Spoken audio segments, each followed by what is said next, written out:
Anthony Hopkins est de retour sur le devant de la scène avec la sortie du film The Father, ce mercredi 26 mai, dans les salles de cinéma.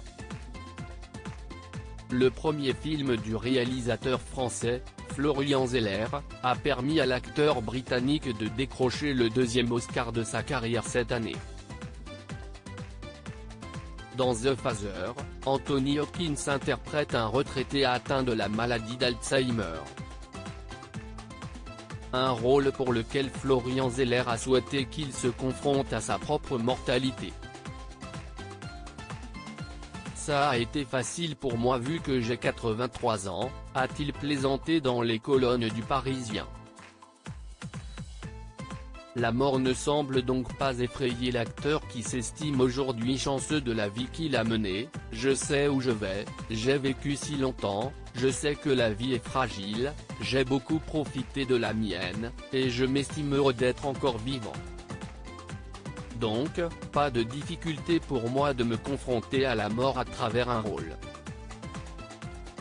Cependant, Anthony Hopkins espère bien qu'il lui reste encore quelques années devant lui pour continuer de profiter. Je ne contemple pas la mort pour autant, je trouve la vie si extraordinaire.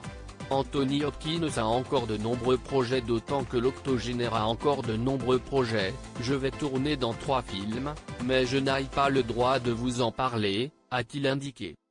Ça m'occupe bien, je fais de mon mieux pour apprendre tous ces dialogues en même temps. Des futurs films qui lui amèneront peut-être d'autres récompenses. Grâce à The Father, l'acteur a décroché le deuxième Oscar de sa carrière, 30 ans après Le Silence des agneaux. Très sincèrement, ce fut une vraie surprise, je ne m'y attendais pas, j'étais sous le choc, car Chadwick Boseman était tellement donné favori. Assure Anthony Hopkins.